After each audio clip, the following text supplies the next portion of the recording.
오늘 하나님 말씀은 요한복음 10장 7절에서 15절까지 말씀입니다.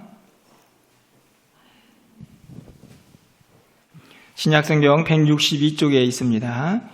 요한복음 10장 7절에서 15절까지의 말씀을 한 절씩 교독하고 마지막 15절은 함께 읽겠습니다.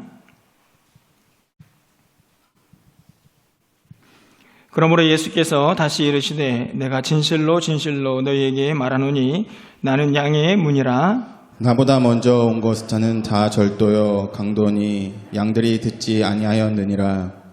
내가 문이니 누구든지 나로 말미암아 들어가면 구원을 받고 또는 들어가며 나오며 꼴을 얻으리라. 도둑이 오는 것은 도둑질하고 죽이고 멸망시키려는 것뿐이요 내가 온 것은 양으로 생명을 얻게 하고 더 풍성히 얻게 하려는 것이라. 나는 선한 목자라. 선한 목자는 양들을 위하여 목숨을 버리거니와. 삭구는 목자가 아니요 양도 제 양이 아니라 이리가 오는 것을 보면 양을 버리고 달아나나니 이리가 양을 물어가고 또 해치느니라. 달아나는 것은 그가 삭군인 까닭에 양을 돌보지 아니함이나. 나는 선한 목자라. 나는 내 양을 알고 양도 나를 아는 것이. 15절입니다. 아버지께서 나를 아시고 내가 아버지를 아는 것 같으니 나는 양을 위하여 목숨을 버리노라. 아멘. 할렐루야. 한 주간 잘 보내셨습니까? 우리 옆에 있는 분들하고 잠깐 인사하도록 하겠습니다. 환영합니다. 축복합니다. 이렇게 인사할까요?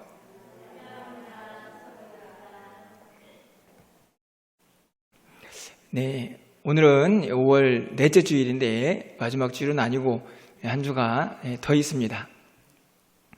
5월 가정의 달을 보내고 있는데요. 여러분 모두가 가정 안에서 또 하나님이 예비하신 충만하신 은혜와 사랑을 함께 누릴 수 있는 그런 가정 그리고 그런 이 귀한 5월 달이 되기를 간절히 소망해 봅니다. 우리가 지난 시간에 예수 하나님의 비밀이라는 제목으로 말씀을 나눈 기억이 있습니다.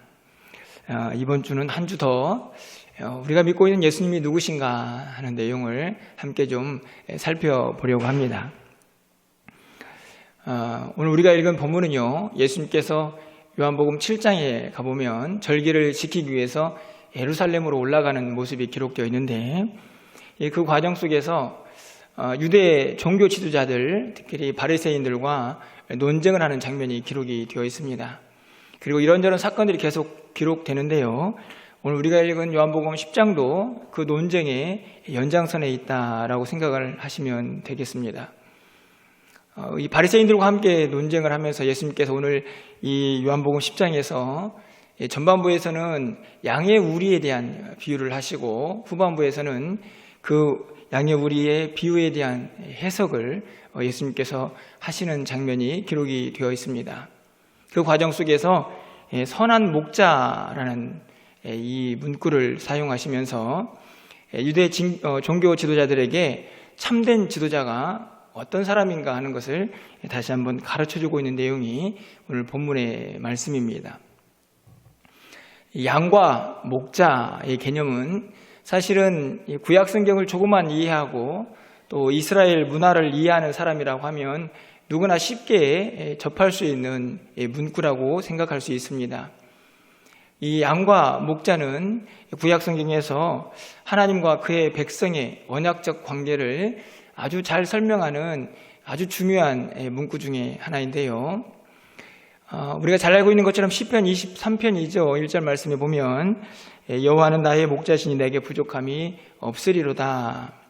이 문구 하나만 봐도 여호와는 나의 목자다. 그래서 하나님이 목자가 되시고 우리는 양 같은 존재다는 사실을 설명을 하고 있습니다. 이런 배경 속에 익숙한 이 유대인들은 양과 목자의 이 예수님의 비유를 이해하는데 큰 무리는 없었을 것이라 생각이 듭니다. 이 친숙한 이 비유를 통해서 그들에게 예수님께서 뭐라고 말씀하시는지, 예수님은 그들에게 무엇을 원하고 계시는지를 우리가 다시 한번 살펴볼 수가 있습니다. 이 모습을 이해하기 위해서요, 우리가 먼저 전반부에 기록되어 있는 양의 우리의 비유를 한번 좀 생각해 보아야 합니다. 그 당시 이스라엘 사회에는요, 양의 우리가 두 종류가 있었다고 합니다. 첫 번째 종류는 도시나 마을 속에 있는 그런 양우리들인데요. 이 양우리는 보통 공동으로 관리를 했다고 합니다. 당연하겠죠. 마을 안에 있기 때문에 박씨 집, 김씨 집, 이씨 집에 있는 양들을 다 같이 모아서 관리를 했던 것입니다. 그러다 보니 목자가 여럿이 있었겠죠. 하지만 그것을 지키는 일은 다른 사람에게 그것을 맡겼다고 합니다. 공동으로 관리를 하고 있기 때문에 조금씩 모아서 다른 누군가에게 돈을 지불하고 그 양들을 밤사이에 잘 지키도록 관리를 맡겼던 것입니다. 일반적으로 도시나 마을 속에서 잘 갖추어진 양우리의 모습을 제가 설명을 드렸습니다. 오늘 본문에 보면요, 3절 말씀에 읽진 않았지만 이렇게 기록이 되어 있습니다. 문지기는 그를 위하여 문을 열고, 이 말씀은 제가 지금 설명드리고 있는 마을 속에 있는 공동으로 관리하는 양우리를 생각하시면 쉽게 이해를 할 수 있습니다. 문지기는 관리를 맡은 사람이죠. 양 주인이 와가지고 내 양을 좀 데리고 가야겠습니다. 그러면 그 주인을 위해서, 그 목자를 위해서 문지기가 문을 열어주고 있는 장면이 기록이 되어 있습니다. 1절부터 6절까지 이 말씀이 잘 설명이 되고요. 뒤에 나오는 싹군의 개념도 사실은 이 문지기와 비교해보면 쉽게 알 수가 있습니다. 자기의 양은 아니죠. 그냥 관리를 맡고 있는 것입니다. 그러면 이 문지기는 누가 누구의 양인지를 알았을까요? 또 양들은 내 주인이 누구인지 알았을까? 오늘 본문에 보면 문지기는 알지 못하지만 그 주인, 목자는 알고 있었다라는 사실을 우리가 깨달을 수가 있죠. 두 번째로 또 다른 양우리가 있습니다. 그것은 산간벽지에 있는 양우리인데요. 이 우리들은 특징이 하나 있습니다. 마을이나 도시에 있는 것처럼 공동으로 관리하는 것은 아니고 허술하지만 오직 한 주인의 양만 그 우리에 있겠죠. 왜냐하면 산간벽지에서 자꾸 이동을 하는 그런 이동식 양우리라고 생각을 해보면 그냥 간단하게 돌로 우리를 만들고 그래서 자기의 양만 관리를 하다가 또 다른 곳으로 이동하는 그런 양우리를 생각하게 됩니다. 근데 이 양우리의 특징이 하나 있습니다. 이 양우리들은 문이 없었습니다. 특별히 문을 만들 필요가 없었던 것이죠. 언제 이동할지 모르기 때문에. 그래서 보통 이 문지기들은 그 주인인 목자가 그 문 앞에, 문도 없지만 그 문처럼 이 목자가 지키는 그 일들을 감당을 했다고 합니다. 여러분 7절 하반절 말씀에 가서 보시면 이런 말씀이 기록되어 있죠. 나는 양의 문이라. 이 말씀은 분명히 영적인 의미를 가지고 해석이 가능한 문구이지만 실제적으로 그 당시에 산간 벽지에 있는 양우리를 이해하는 사람들은 목자가 양의 문이라는 것을 이해하는데 전혀 문제가 없었습니다. 실제적으로 문이 없는 양우리 앞에 목자가 문처럼 지키고 있었던 것이 일반적인 모습이었기 때문입니다.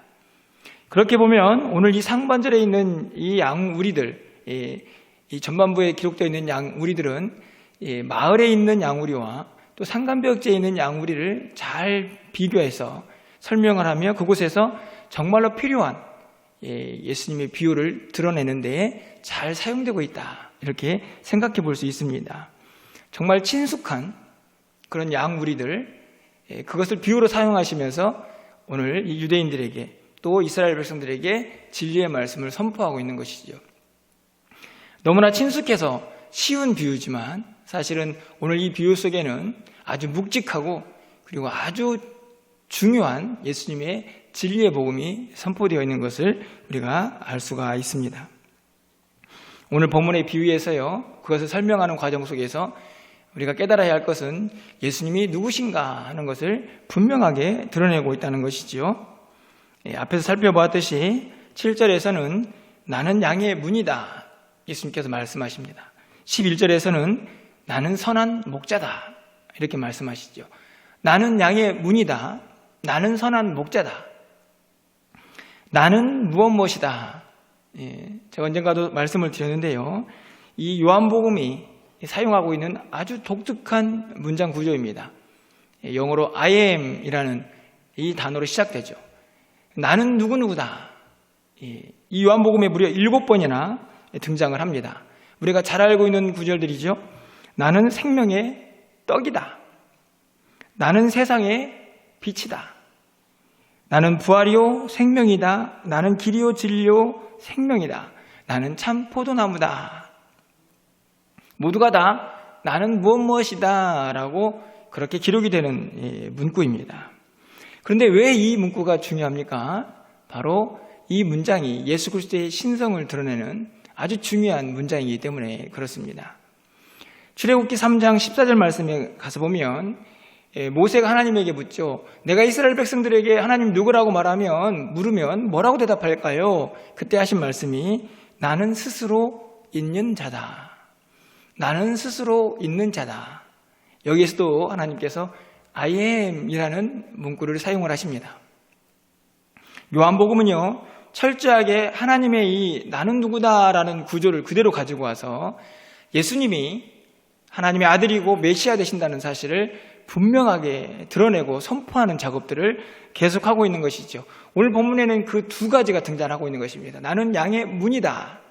나는 선한 목자다. 그러니까 이 표현 자체만으로도 예수님께서 어떤 분이신가 하는 것을 우리가 분명하게 깨닫게 되는데요. 이 두 문구를 잠깐 좀 살펴보려고 합니다. 먼저는 나는 양의 문이다. 이렇게 말씀을 하고 있습니다. 7절 말씀입니다. 그러므로 예수께서 다시 이르시되 내가 진실로 진실로 너희에게 말하노니 나는 양의 문이다. 진실로 그러니까 이 사람들에게 꼭 전하고 싶은 예수님의 마음이 담겨져 있습니다. 나는 양의 문이다. 이 나는 누구누구다라는 문장이 가지고 있는 또 다른 특징 중에 하나는 항상 그 앞에 정관사가 붙어 있다는 것입니다. 그러니까 많은 문들 중에 하나가 아니고 유일한 문이라는 의미를 갖고 있는 것이지요. 여기서도 마찬가지입니다. 나는 양의 문이다 라고 말할 때 정관사 더가 붙어 있어서 유일한 문, 오직 유일한 예수 그리스도가 그 문이다라는 사실을 확인을 하게 되는데요. 여러분, 문의 기능이 무엇인가요? 누군가가 통과하는 기능을 하죠. 예수님께서 이 문은 어떤 문인가 하는 것을 9절 상반절에서 분명하게 확인을 하고 있습니다. 내가 문이니 누구든지 나로 말미암아 들어가면 구원을 받고. 그럼 이 문은 무슨 문인가요? 구원의 문이죠. 예수님께서 나는 양들의 문이다 라고 얘기하는 그 양의 문은 바로 그 양들을 위한 구원의 문. 그래서 예수님을 통과한 문이신 예수님을 통과하면 그가 구원받은 하나님의 백성이 된다는 사실을 분명하게 선포를 하고 있는 것입니다. 이 문은 구원의 문이고 생명의 문이고 영생의 문이라고 말할 수가 있는 것이죠. 요한복음 14장 6절에 있는 말씀도 동일합니다. 예수께서 이르시되 내가 곧 길이요 진리요 생명이니 나로 말미암지 않고는 아버지께로 올 자가 없느니라. 나로 말미암지 않고는 아버지께로 올 자가 없습니다. 그러니까 하나님에게 가기 위해서는 반드시 예수님을 통과해야만 하죠. 그것이 예수님이 문이다라고 말하는 의미를 잘 드러내고 있는 구절입니다. 사도행전 4장 12절 말씀이죠.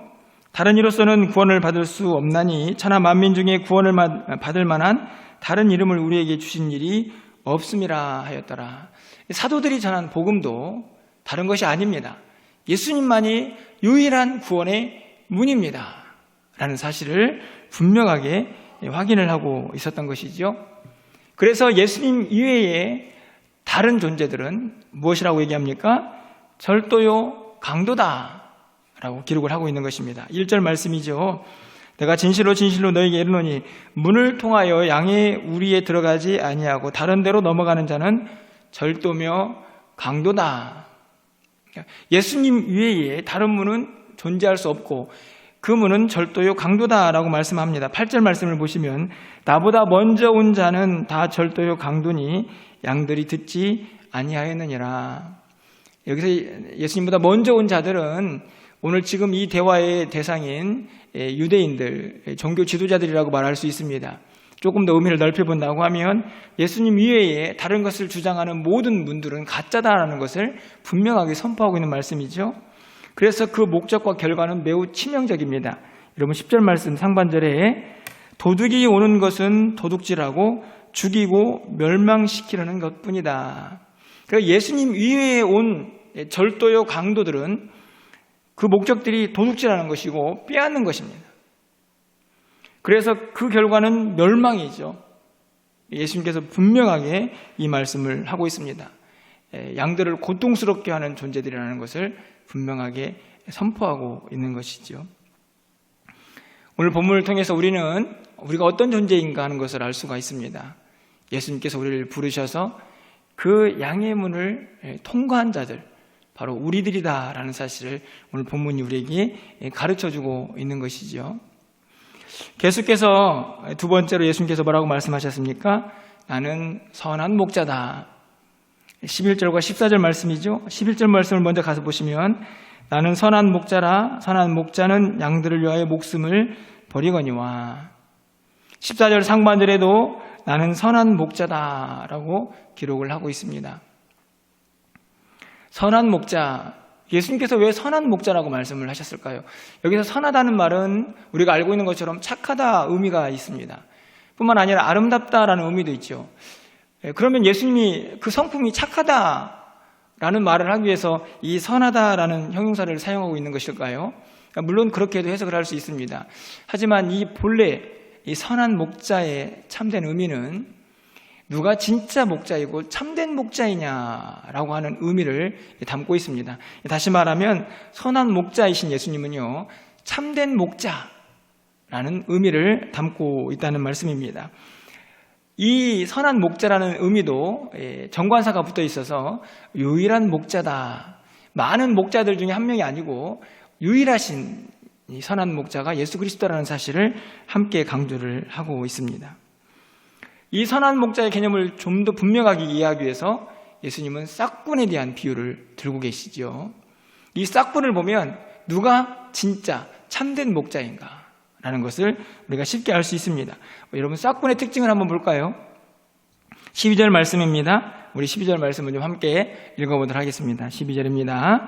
싹군은 목자가 아니요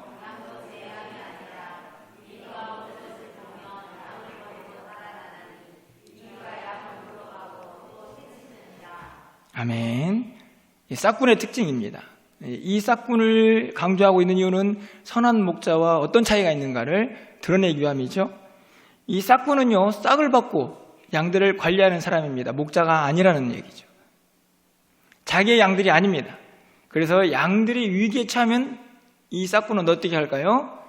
양을 버리고 도망칠 수 있다 라는 말씀을 하고 있는 것입니다. 이리가 양을 물고 또 해쳐도 자기의 양이 아니기 때문에 자기의 몸을 먼저 살피는 존재가 싹군이죠. 오히려 양들을 괴롭히고 힘들게 하는 존재입니다. 양에게 관심이 없는 사람들이죠. 예수님께서 이 싹군의 비유를 선한 목자와 비교하면서 사실은 이유가 있습니다. 에스겔 34장의 말씀을 좀 가서 보시면요, 그 당시에 하나님께서 이 이스라엘 백성들이 엉망으로 하나님을 떠난 그런 삶을 살고 있는 이유 중에 하나를 그들에게 참된 목자가 없었다라고 생각을 하셔서 그들을 선지자를 통해서 책망하는 말씀이 기록이 되어 있습니다. 에스겔 34장 8절 말씀인데요, 제가 읽어드리도록 하겠습니다. 주 여호와의 말씀에 내가 나의 삶을 두고 맹세하노라. 내 양떼가 노략거리가 되고 모든 들짐승의 밥이 된 것은 목자가 없기 때문이라.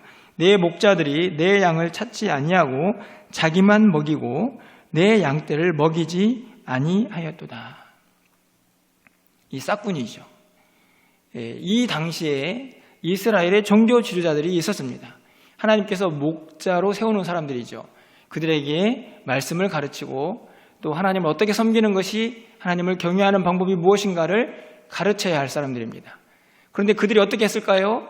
양들에게는 관심이 없고 자기 배만 채우고, 그들이 어떻게 되든지 간에 신경 쓰지 않는 그런 싹군 같은 목자들이 그 당시에 가득했고, 그 결과로 이스라엘 백성들은 결국 심한 고통과 어려움을 겪게 되었다는 사실을 분명하게 말씀을 하고 있습니다. 사실 이 말씀도 장차 이 땅에 오실 참된 진짜 목자, 선한 목자가 임하게 될 것이라는 말씀을 하기 위해서 이 싹군들을 비유적으로 설명을 하고 있는 내용이죠. 오늘 이 에스겔 말씀을 통해서도 그 싹군들이 이 선한 목자와 어떤 차이가 있는가를 분명히 우리가 알 수가 있습니다. 최근에 CBS에서 방송을 하는 것을 봤는데요. 여러분이 알다시피 만민중앙교회에 이재록이라는 사람이 계속 논란거리가 되다가 결국 최종적으로 대법원에서 징역 16년형을 받아서 지금 복역 중에 있습니다.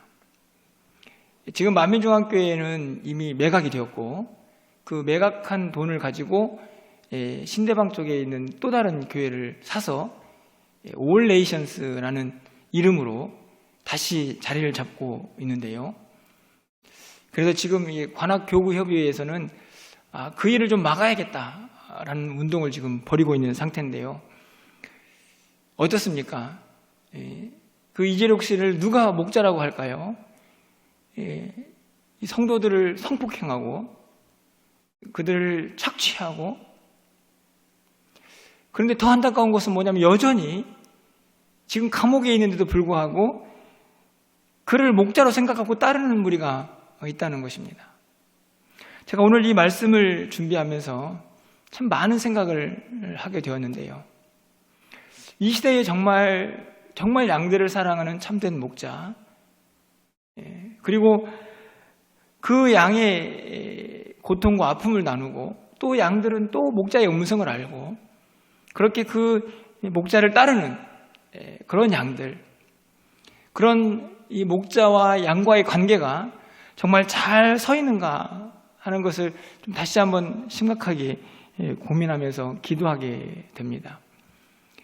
오늘 예수님께서 분명하게 싹군을 이야기하시면서 그 싹군은 목자가 아니다, 그 양들을 돌보지 않는다는 사실로 분명하게 그것이 드러나는 것을 볼 수 있습니다. 오히려 그들을 괴롭히고 착취하죠. 그런데 여러분, 선한 목자는 어떻습니까? 이 싹군과 다르게 어떤 목자로 비추어지고 있습니까? 11절 말씀이죠. 나는 선한 목자라. 선한 목자는 양들을 위하여 목숨을 버린다. 선한 목자의 특징은요, 양들을 위하여 자신을 버릴 수 있는 존재다. 뿐만 아니라 15절 하반절 말씀에서도 나는 양을 위하여 목숨을 버리노라. 예수님이 선한 목자이신데요, 그 선한 목자가 하는 아주 중요한 싹군과의 차이점은 양들을 위하여 무엇을 할 수 있는가 하는 것입니다. 싹군들은 양을 다 버리고 그들을 돌보지 않지만 선한 목자는 위기에 처한 양들을 위해서 자기의 목숨까지도 바칠 수 있다. 내가 선한 목자인데 나는 너희를 위하여 내 목숨을 바친다 라고 말씀하시는 것이죠. 18절 상반절 말씀을 보시면 이를 내게서 빼앗는 자가 있는 것이 아니라 내가 스스로 버린다. 예수님께서 그 양들을 너무나 사랑하셔서 스스로 그 목숨까지도 버릴 수 있는 분이라는 사실을 분명하게 기록하고 있습니다. 저는 이 선한 목자라는 표현을 읽을 때마다 제 마음속에 드는 감정이 하나 있습니다. 우리가 일반적으로 선한 목자, 분당인가 어디 가면 그 교회 이름도 선한 목자교회, 제가 이런 이름을 가지고 있는 교회를 본 적이 있는 것 같은데요. 선한 목자다라고 하면 여러분이 생각하는 이미지가 어떻습니까?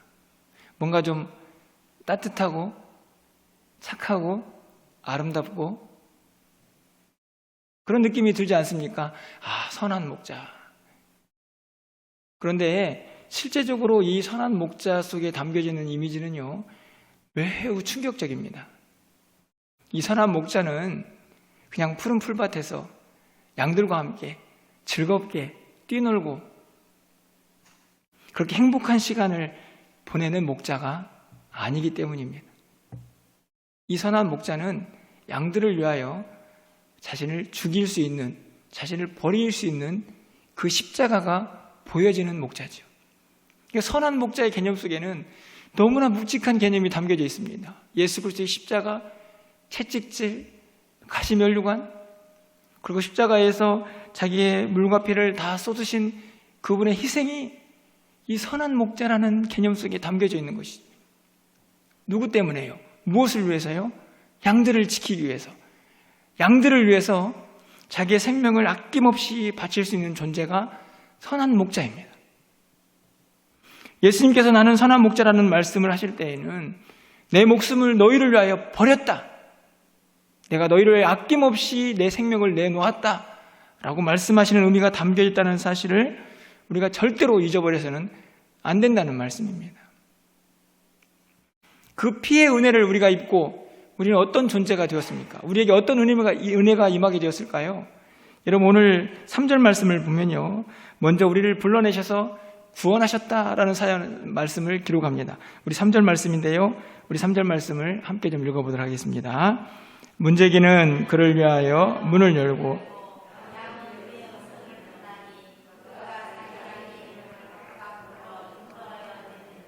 아멘. 여러분 보십시오. 마을에 있는 양우리에 김씨, 박씨, 이씨, 김씨, 또 김씨가 나오네요. 양들이 있습니다. 분명히 자기 양이 있는 거죠. 목자가 가서 양들을 부릅니다. 그러면 목자의 부름소리에 자기의 양들만 반응을 하는 것이죠. 그렇게 해서 불러내는 것입니다. 이 말씀을 위해 예수님께서 하실까요? 우리를 비유로 말씀하시기 위함입니다. 세상 속에서요, 많은 사람들이 살고 있죠. 그곳에서 누가 우리를 부르셨습니까? 예수님께서 우리를 부르셨죠. 우리를 불러서 예수님이 원하시는 양의 우리를 모아두셨습니다. 바로 믿는 자들의 모임이죠. 거룩한 무리, 성도, 바로 교회입니다. 이 세상 속에서 살아갈 우리들을 예수님께서 예수님의 양으로 구별하셔가지고 부르셨죠. 인도하여 내신 것입니다. 그래서 우리는 구원받은 백성이 된 것이죠. 그래서 이 양의 우리와 목자의 비유 속에서 우리가 반드시 기억해야 할 첫 번째 은혜는 우리가 부름을 받은 구원받은 백성이라는 사실입니다. 여러분 놀랍지 않습니까? 세상 여전히 그 음성을 알지 못하는 수많은 사람들이 살고 있는데 그 가운데서 우리를 특별히 부르셔서 예수님이 관리하시는 양우리에 우리를 모아두신 것이죠. 여러분 9절 말씀을 가서 보십시오. 내가 문이니 누구든지 나로 말미암아 들어가면 구원을 받고 불러내셨으니까요. 또는 들어가며 나오며 꼴을 얻습니다. 이제 구원을 했으니까 예수님이 관리를 하시죠. 이제 책임을 지시는 겁니다. 뭘 먹여야 되나요? 꼴을 먹여야죠. 들며 날며 예수님 안에서 예수님이 주시는 꼴을 받아 먹게 되는 것입니다. 여러분 지금 그 은혜로 살고 있는 것이죠. 여러분이 잘나가지고 열심히 잘 살아서 먹고 살고 있는 것처럼 느껴지지만 오늘 성경의 말씀은요. 내가 불렀고 너희들은 들며 날며 내 꼴을 먹는다. 예수님이 인도하셔서 그 꼴, 푸른 초장에 우리를 인도하셨기 때문이죠. 여러분 결국 그래서 우리는 시편 23편을 다시 생각해 보지 않을 수가 없습니다. 23편 2절에 뭐라고 나와 있습니까? 그가 나를 푸른 풀밭에 누이시며 쉴만한 물가로 인도하시는도다. 왜요? 예수님의 양이니까. 그들에게 꼴을 먹여야 할 예수님의 마음이 그대로 담겨져 있습니다. 물론 이 구절은 하나님이 하신 말씀이지만 하나님께서 우리에게 하신 말씀이지만 결국은요 예수님도 동일한 선한 목자로 우리에게 지금 드러나 있습니다. 푸른 풀밭, 쉴만한 물가, 꼴을 먹이시기 위해서 그 양들을 인도합니다. 시편 23편 3절이죠. 내 영혼을 소생시키시고 자기 이름을 위하여 의의 길로 인도하십니다. 우리가 비실비실하게 이 세상을 살아가기를 원하시지 않으시죠? 우리에게는 생명의 꼴을 주셔서 그 양식으로 새 힘을 얻고 우리의 영혼이 날마다 그 샘솟는 힘으로 살아가기를 원하고 계시는 것입니다. 23편 5절 말씀. 주께서 내 원수의 목전에서 내게 상을 차려주시고 기름을 내 머리에 부으셨으니 내 잔이 넘치나이다. 왜요? 왜? 양이니까. 예수님의 양이기 때문에, 하나님의 양들이기 때문에 원수의 목전 앞에서도 그 위기의 상황 속에서도 밥상을 차려주신, 꼴을 주시는 거죠. 기름을 머리에 부으셔서 넘치도록 주의 은혜로 살게 하는 그 이유는 우리가 그분의 양이기 때문입니다.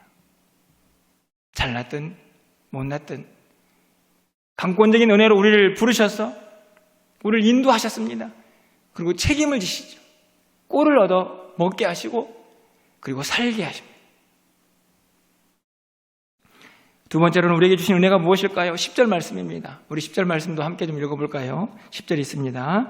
도둑이 오는 것은 도둑질하고 죽이고 멸망시키려는 것뿐이요 내가 온 것은 양으로 생명을 얻게 하고 더 풍성히 얻게 하려 하는 것이라. 다르지 않습니다. 꼴을 얻어 먹는데요. 생명을 얻었는데 더 풍성히 얻게 한다. 이 말은 이 생명이 우리가 하나님께서 약속하신 영생이라는 것을 알 수 있습니다. 그런데 그 영생은 이미 우리에게 약속된 것인데요. 그것은 하나님 나라가 누릴 것 아닙니까? 그런데 여러분 그 뒤에 표현을 좀 보십시오. 더 풍성히 얻는다. 뭘 더 얻습니까? 이미 영생을 얻었는데. 이 말은 다른 말이 아니죠. 이 땅을 살아가는 동안에도 그 영생의 기쁨을 누리게 될 것이다 라는 말씀입니다. 더 풍성히 누리죠. 주님이 주신 응답 그리고 능력, 은혜로 말미암아 이 땅을 살아가는 동안에도 우리가 궁핍하지 아니하고 그 영혼이 결핍되지 않고 메마르지 않고 그 풍성함으로 살아가게 될 것이라는 약속의 말씀입니다.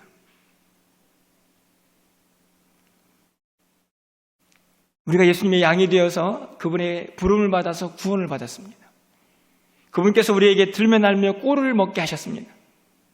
우리에게 영원한 생명을 주셨죠. 그리고 그것으로 끝나는 것이 아니라 그 생명을 더 풍성히 이 땅 가운데에서 누리도록 우리를 이끌어가고 계신다라는 사실을 분명하게 말씀하고 있습니다. 초대교회 라오디게아 교회 성도들에게 주님이 하신 말씀이죠. 요한계시록 3장 20절 말씀입니다.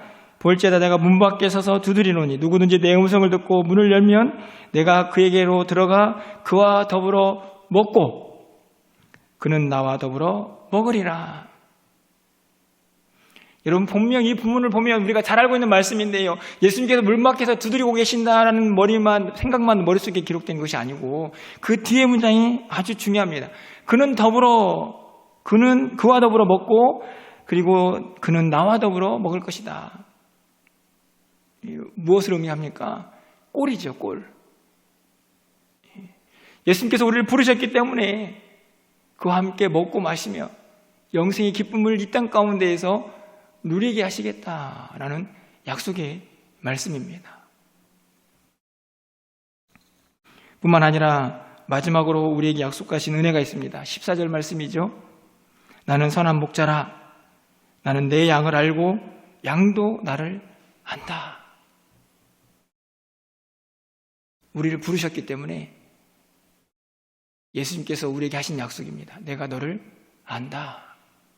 믿으십니까? 여러분을 예수님이 알고 계십니다. 그래서 부르셨죠. 하나님의 자녀이기 때문에 택하셔서 부르신 겁니다. 알고 계시죠. 뭘 알고 계실까요? 우리의 모든 걸 알고 계십니다.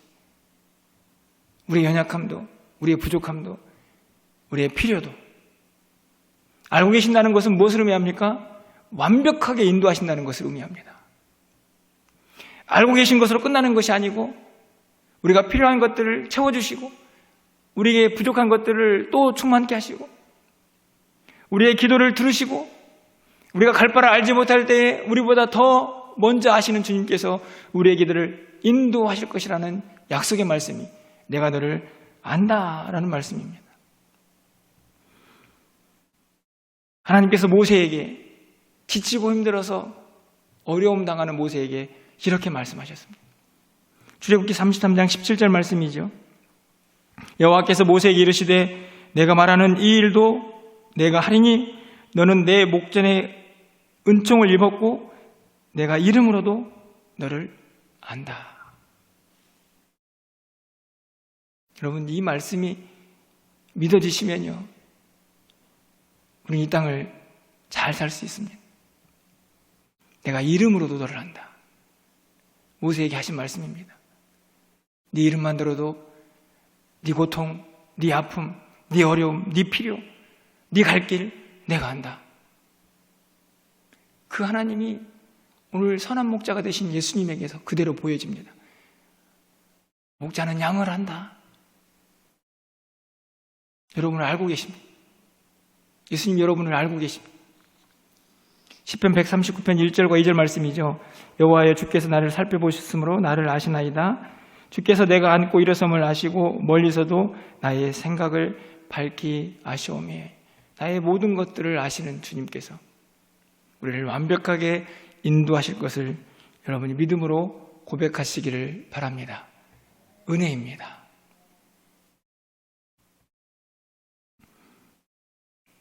여러분, 그러면 우리는 어떻게 살아야 할까요? 여러분, 어떻게 사시겠습니까? 예수님의 양이 되어서 그 선한 목자의 인도함을 받고 있는 우리는 이 땅을 어떻게 살아야 할까요? 짧지만 몇 가지를 말씀을 드립니다. 첫 번째로는요, 선한 목자 되신 예수님의 음성만 들으셔야 합니다. 목자의 음성을 분명히 구분하셔야 합니다. 이 세상에 이런저런 소리들이 너무나 많이 있는데 그 소리 듣고 엉뚱한 곳에 쫓아가지 마시고 예수님만, 나의 목자 되신 그분의 음성만, 그분이 진리라는 사실을, 그분이 양의 문이고 그분이 선한 목자라는 사실을 우리가 절대로 잊지 말고 그분의 음성만 듣고 따라가야 합니다. 혹시 여러분 중에서 아직도 교회를 다니고 있지만 내가 믿고 있는 예수님이 선한 목자인가, 정말 구원의 문이신가 오락가락 하시는 분이 있다고 하면요, 여러분 믿음을 확실하게 붙잡으시기를 바랍니다. 예수님이 우리의 구원의 문이시고요, 예수님이 우리의 선한 목자가 되신다는 사실을 분명하게 깨달으시고 그분의 음성만 듣고 쫓아가는 여러분의 삶이 되기를 소망합니다. 두 번째로는요, 그분의 은혜를 잊지 말고 살아가야 합니다. 그리고 누리셔야 합니다. 말씀하셨죠? 들면 알며 꼴을 얻을 것이다.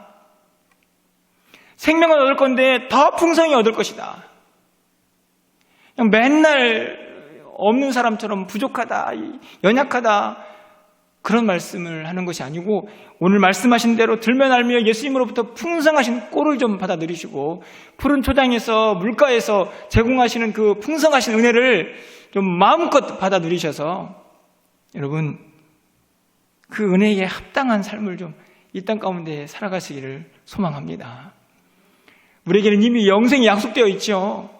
그것은 장차 하나님 나라에 가서 누릴 은혜지만 그것으로 끝나는 것이 아니고 이 땅을 살고 있는 우리도 지금 현재에서 그 풍성하신 은혜, 더 풍성히 누리기를 원하시는 그 은혜를 우리가 누리면서 맛보면서 즐기면서 살아가야 한다는 말씀입니다. 마지막으로 좀 선한 목자를 좀 닮아갔으면 좋겠습니다. 그분이 우리를 위하여 자기의 목숨까지도 내어놓는 희생을 감당하셨습니다. 우리도 좀 누군가를 위해서 자신을 내려놓고 희생하는 그런 마음을 가지면 어떨까요? 여러분 16절 말씀을 좀 가서 보실까요? 또 이 우리에 들지 아니한 다른 양들이 내게 있어 내가 인도하여야 할 터이니 그들도 내 음성을 듣고 한 무리가 되어 한 목자에게 있으리라. 여러분 이 말씀이 어떤 말씀인지 이해가 되시나요?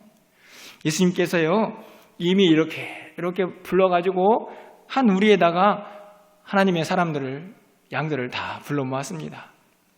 그런데 뭐라고 말씀하십니까? 아직도 불러야 할 양들이 있어. 내가 그들을 불러가지고 그들을 이 한 무리가 되게 할 거야. 그리고 나도 그들의 또 목자가 되어야지. 예수님 말씀입니다. 이게 무슨 말인가요? 아직도 하나님이 택한 백성들이 그 음성 듣고 다시 주님 앞으로 나올 그런 사람들이 많이 있다 하는 말씀이죠. 그 책임을 오늘 누가 가지고 있습니까? 우리가 가지고 있습니다. 우리가 선한 목자의 마음을 알고 그분을 조금만 닮아가고자 한다면 여러분 이 말씀을 기억하셔야 합니다. 아직도 무리 밖에 있는 사람들, 그들 중에도 내 양들이 있어. 그들을 불러다가 이 한 무리에서 한 목자, 선한 목자 예수 그리스도를 구주라고 부르며 사는 그 무리를 만들어야 한다는 이 주님의 마음을 오늘 우리의 마음속에 반드시 새기고 살아가야 한다는 것입니다. 여러분 주변에 여전히 우리는 알 수 없지만 하나님이 택하신 하나님의 자녀들이 있을 줄 압니다. 그들에게 담대하게 주님의 마음을 전하셔서 주님의 음성 듣고 그들도 한 무리 안에서 한 목자를 섬기는 은혜를 누릴 수 있도록 여러분이 희생하고 섬기는 은혜가 있기를 축원합니다. 말씀을 맺으려고 합니다. 여러분 지난 한 주간은 어떠셨습니까? 오늘 우리에게 펼쳐질 이 5월 넷째 주일의 한 주간은 어떨까요? 물론 힘있고 능력있게 사시는 분도 있겠지만 이 세상이 여전히 우리를 힘들게 하고 우리가 살아가는 동안에 녹록하지 않는 여러 가지 일들을 경험하게 될 것입니다. 우리는 양이기 때문입니다. 넘어지고 쓰러질 수 있죠. 하지만 여러분 꼭 기억하십시오. 우리는 그냥 혼자 사는 양이 아니라는 사실을, 우리를 인도하시는 선한 목자 되신 예수 그리스도가 우리 가운데 함께하고 있다는 사실을 여러분 절대로 잊으시면 안 됩니다. 이 세상이 우리를 아무리 힘들게 하고 연약하게 할지라도 우리의 선한 목자가 되시고 나를 위하여 자신의 목숨까지 아낌없이 부셨던 그 예수 그리스도가 우리의 구주가 되심을 여러분이 믿음으로 고백하시면서 여러분의 삶의 현장 가운데에서 그분이 주시는 풍성하신 꼴, 그분이 주시는 풍성하신 생명수를 마음껏 받아 누리며 이 땅 가운데서 주님의 사랑하는 자녀들답게, 주님의 귀한 양무리들답게 힘있고 능력있게 살아갈 수 있는 저와 여러분 되시기를 주님의 이름으로 축원합니다.